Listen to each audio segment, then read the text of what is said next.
Salam. Dari bacaan kita ini disimpulkan dalam satu tema, mari sekarang kita pergi ke Bethlehem. Tema ini seragam di seluruh gereja dalam persekutuan gereja-gereja di Indonesia. Mari sekarang kita pergi ke Bethlehem. Itu untuk tema besarnya, dan tema kecilnya untuk kita disimpulkan dalam tema kecil, judulnya Natal kali ini berat. Natal kali ini berat. Beratnya di mana? Karena harga sawit naik. Di situ beratnya. Apa hubungannya? Ya nanti kita hubungkan sendiri. Dulu ketika harga sawit turun, kita bilang seandainya harga sawit naik, maka Natal tidak akan berat. Sekarang harga sawit naik, Natal juga tetap berat. Jadi Natal sampai kapanpun bukanlah peristiwa yang ringan. Natal itu adalah peristiwa yang akan terus berat. Saya baru saja membaca sebuah bacaan yang menceritakan bahwa keputusan DPR RI di tahun 2024 itu adalah harga untuk naik haji itu 56 juta untuk naik haji. Biaya untuk pergi haji untuk satu orang.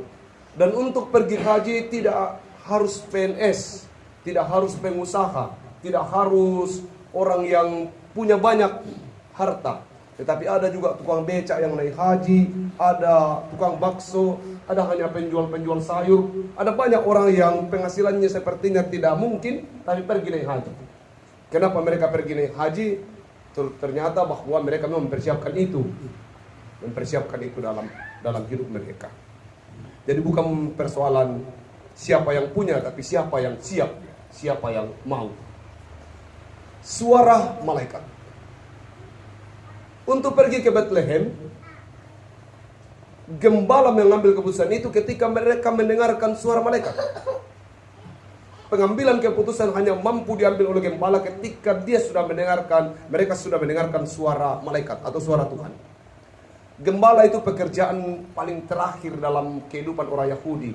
Makanya ketika kita membaca anak yang hilang itu, pekerjaannya kasih makan babi atau kasih makan ternak, dan kemudian makan makanan ternak. Karena itu yang paling terakhir. Sehingga kalau seorang gembala gagal dalam menggembalakan domba, maka baginya bukan hanya berakhir bekerja, tapi juga bisa mendapat hukuman. Karena lebih mahal mungkin harga domba daripada dia. Kira-kira begitu. Tetapi meninggalkan domba di Efrata lalu pergi ke Bethlehem bukan perkara yang mudah, tapi perkara yang dituntun oleh keyakinan. Ayo, mari kita pergi. Kita melihat apa yang terjadi di sana. Mereka sangat yakin bahwa ada sesuatu yang terjadi di sana, menurut kata gembala. Sesudah mereka pergi ke sana, mereka menemukannya dan menyembah Yesus yang masih bayi itu. Begini Ji, tidak ada kata begitu. Begini Ji, mau datang boleh dilihat. Tidak begitu. Tapi apa yang terjadi? Mereka bertemu dengan bayi Yesus lalu pulang dengan memuji Allah. Apakah mereka gembala ini waktu pergi ke sana pulang menjadi Herodes? Tidak. Atau pulang menjadi imam? Tidak. Atau pulang menjadi bukan lagi gembala, menjadi pemilik domba? Tidak. Mereka pergi sebagai gembala, pulang tetap gembala. Apa yang berbeda? Yang berbeda adalah mereka kembali sebagai gembala yang penuh dengan sukacita.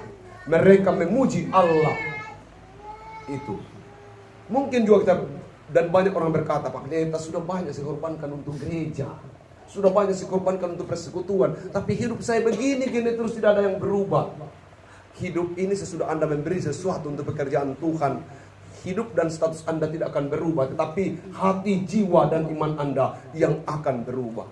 Waktu kami ke Makassar kemarin diceritakan begini, saya pulang dari sini semuanya akan kembali sama. Yang berubah adalah saudara-saudara sebagai pendeta sudah menghadapi kenyataan berbeda dengan kemarin. Makanan masih akan tetap sama, jemaat yang dilayani masih akan tetap sama, tapi Anda yang berubah. Saudaralah yang berubah dalam melihat medan pelayanan. Demikian juga dengan gembala. Gembala masih tetap pada statusnya, tetapi mereka mengembalakan domba, tidak lagi sebagai orang yang diperbudak dunia, tetapi mereka mengembalakan domba sebagai anak-anak yang sudah diselamatkan. Warga daerah pelayanan 5 yang dikasihi Tuhan. Sebelum perkunjungan ini, ada pelayanan pasutri yang sebenarnya maksudnya adalah persiapan agar suami dan istri tidak bertengkar, tak sikalla taman Natal dan tahun baru. Walaupun mungkin kita belum terlalu jauh ke sana. Dalam pasutri itu ada satu tema yang disebut tanah mencatat. Apa itu tanah mencatat? Tanah mencatat bahwa semua yang kita ucapkan itu, semua yang kita lakukan, paitalita. Orang tua kita katakan begitu. Kita lingarin, semua dicatat. Waktu Adam dan Hawa jatuh ke dalam dosa, mereka makan buah larangan. Tuhan marah.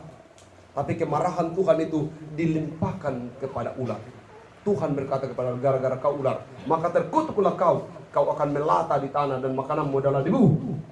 Dan engkau akan bermusuhan dengan anak-anak dari Adam dan Hawa. Waktu dia berjumpa dengan Adam dan Hawa, Tuhan tidak mengutuk Adam dan Hawa.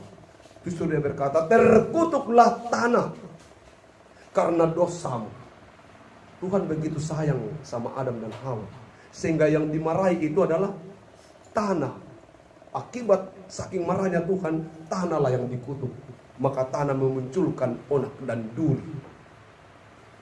Tidak dikatakan kamu dikutuk, karena engkau adalah ciptaan terhebatnya.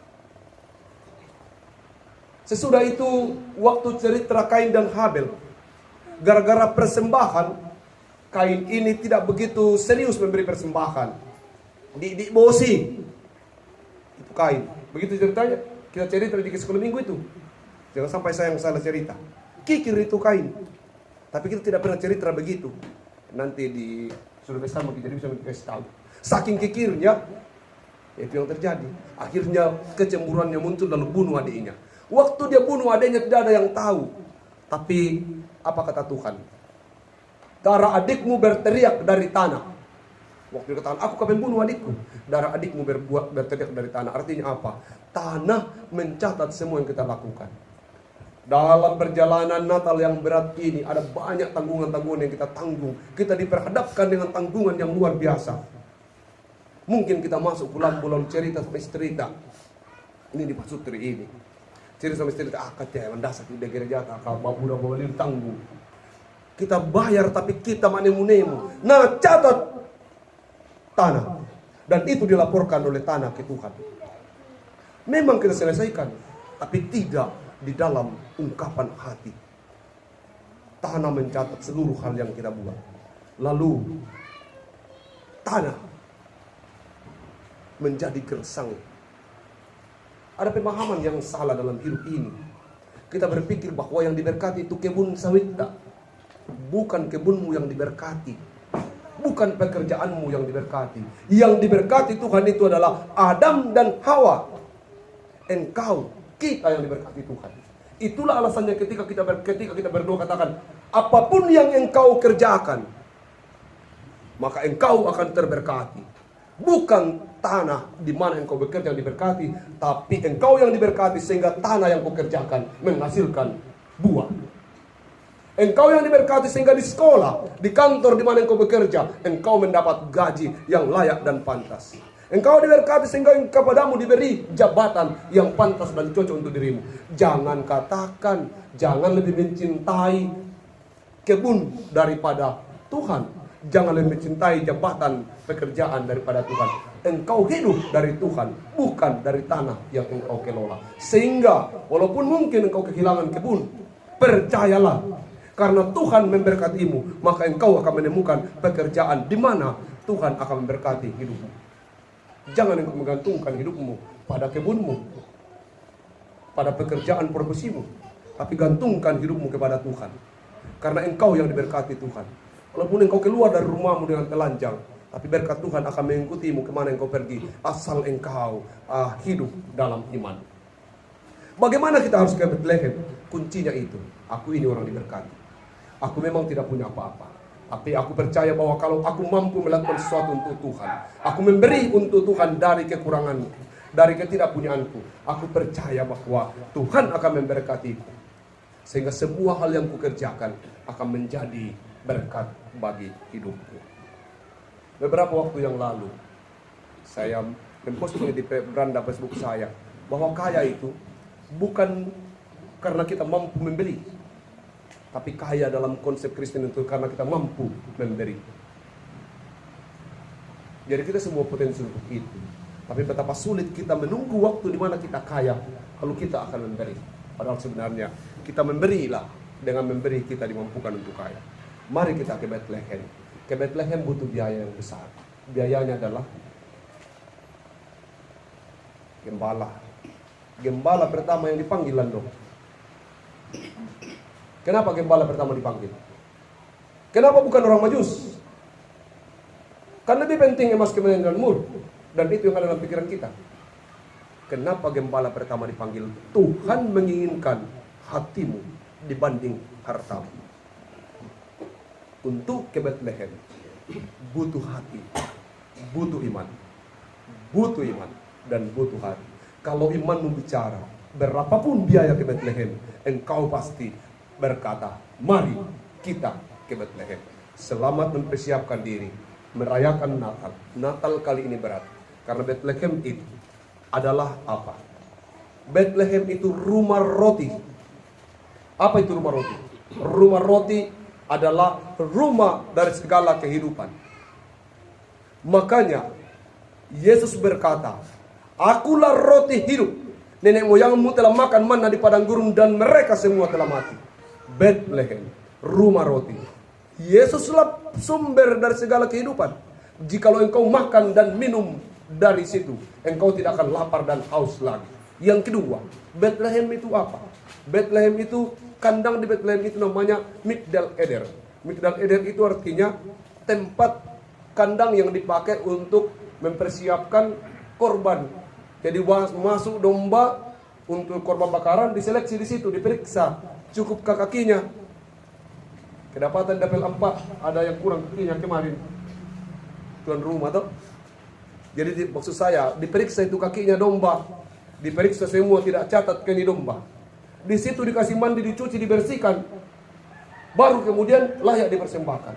Jadi itu kandang bukan sembarang kandang, bukan tempat domba melahirkan sehingga terlalu kotor. Naik satu tingkat itu kelas kandang itu. Apa yang mau disampaikan di situ? Bethlehem di mana Yesus lahir, di kandang di mana Yesus lahir, dia mengatakan dua hal. Tadi, akulah roti hidup, bahwa akulah sumber segala kehidupan itu. Yang kedua adalah sekarang domba Paskah hadir, dan ini domba yang terakhir. Tidak ada lagi domba-domba penebusan dosa sesudah domba Paskah ini. Jadi Yesus lahir di sana sebagai korban penebusan dosa. Dia menghapus dosa manusia. Dari sanalah kemudian kita semua memperoleh keselamatan kekal itu. Makanya kita patut mengenal dan mengetahui apa itu Bethlehem. Sehingga Mika 5 ayat 1 berkata, hai Bethlehem Efrata, hai yang terkecil di antara kaum-kaum Yehuda, daripadamu akan bangkit bagiku seorang yang akan memerintah Israel dari permulaannya sejak purbakala, sejak dahulu kala, hendak menggenapi seluruh janji Tuhan. Percayalah bahwa sekalipun Natal kali ini berat, tapi kalau kamu mampu ke Bethlehem, maka makan minummu, seluruh kebutuhanmu disiapkan di rumah roti itu. Lalu kemudian lebih lagi, engkau ditebus di sana melalui penebusan anak domba Paskah.